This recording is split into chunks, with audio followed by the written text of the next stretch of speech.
नमस्कारम। हजारों साल पहले ग्रंथों में लिखा गया था कि ये जो दुनिया है ये एक सपने के जैसी है। और गीता में श्री कृष्ण ने अर्जुन से भी यही कहा, ये पूरा संसार एक माया है, एक भ्रम है। अब सोचिए, अलग अलग युगों में अलग अलग ऋषियों, देवताओं और ग्रंथों ने एक ही बात क्यों कही। पुराणों की एक कहानी भी है।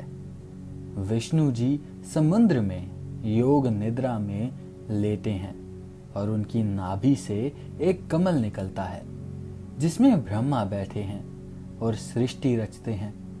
अब सवाल ये है कि क्या ये सिर्फ एक मिथ है, कल्पना है, या फिर इसका मतलब ये है कि पूरा ब्रह्मांड एक महान चेतना का स्वप्न है और हम सब उसी स्वप्न के किरदार। तो असली प्रश्न ये नहीं कि भगवान कहाँ है। असली प्रश्न, क्या आप ये स्वीकार करने के लिए तैयार हैं कि आप उसी चेतना का हिस्सा हो जो सब कुछ रच रही है। अगर ये सत्य है तो क्या आपके दुख, आपकी सीमाएं, आपके डर सिर्फ एक भ्रम नहीं? चलिए इसे 4 भागों में समझते हैं। पहला, भगवान और वास्तविकता। बचपन से हमें सिखाया गया भगवान मंदिर में है, आसमान में है, किसी और लोक में विराजमान है। हर प्रार्थना में हमने हाथ जोड़े, हर मुश्किल में हमने ऊपर देखा कि कोई तो सुन ले।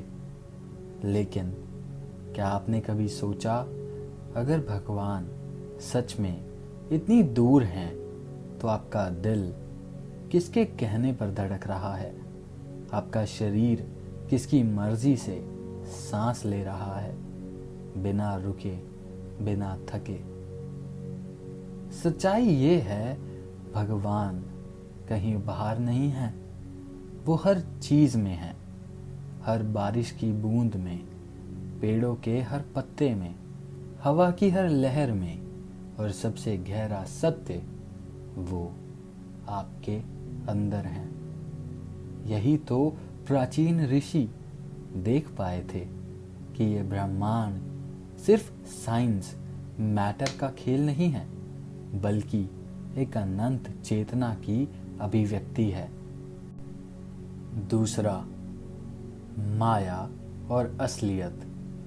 हम जो आंखों से देखते हैं, पेड़, आसमान, शरीर, उसी को हम रियल मान लेते हैं। पर गीता कहती है जो नश्वर है उसका वास्तविक अस्तित्व नहीं है, और जो अमर है, जो शाश्वत है, वही सच है। साइंस भी आज वही कह रहा है। जो हम सॉलिड मैटर समझते हैं वो असल में ऊर्जा की एक वाइब्रेशन है। हर एटम के अंदर इनफिनाइट पॉसिबिलिटीज का नृत्य हो रहा है, और वही ऊर्जा, वही चेतना आपका असली सोर्स है। सोचिए, जब एक अचानक आइडिया आपके दिमाग में आता है, क्या वो सिर्फ मसल्स का रिजल्ट है? नहीं, वो किसी इनविजिबल सोर्स से आता है, और वो सोर्स ही चेतना है। इस पर तो पंक्तियां याद आती हैं, माया मरी ना मन मरा, मर मर गया शरीर। माया मरी ना मन मरा, मर मर गया शरीर। आशा तृष्णा ना मरी, कह गए दास कबीर। कबीर कहते हैं, माया कभी नहीं मरती, मन का अहम कभी नहीं मरता। सिर्फ शरीर ही एक दिन मिट्टी हो जाता है।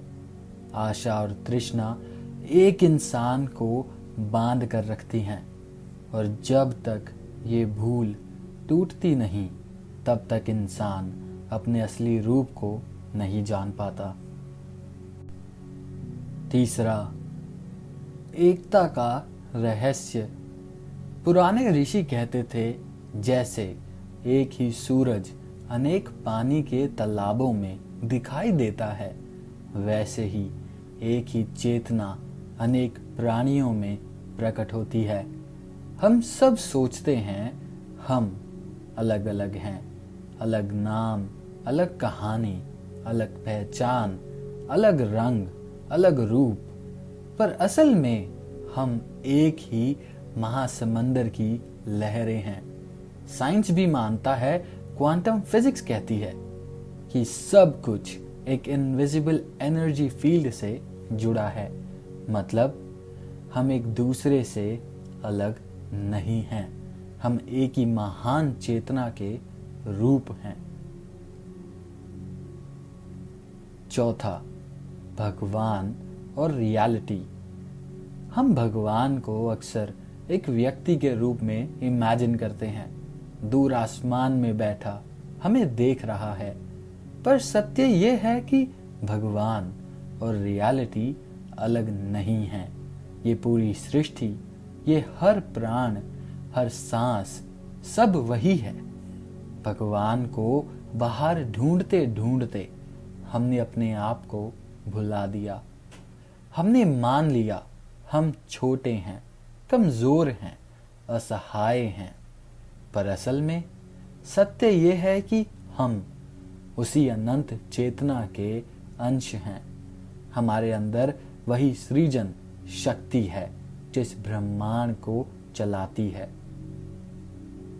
सोचिए, अगर आप ये मान लें कि भगवान कोई बाहर का सहारा नहीं बल्कि आप खुद वही शक्ति हो, तो आपकी जिंदगी कैसी होगी?